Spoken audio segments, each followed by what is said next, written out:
It's Sunday, October 23rd, about 1:20. We just started the first open house about 20 minutes ago. Two sets of visitors so far. Very good feedback. For one of the couples, it's a little bit too small with one bathroom. And the other people, it's actually an agent and his wife, and they weren't quite ready to make an offer today. So we will see what happens. Always fun. Logan just escaped from the front door, but I was able to grab him.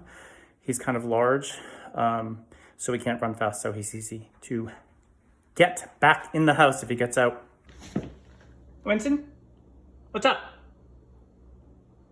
You wanna go outside? Sorry, you can't go outside. Daddy's not gonna be here to let you back in, so you're gonna have to stay put.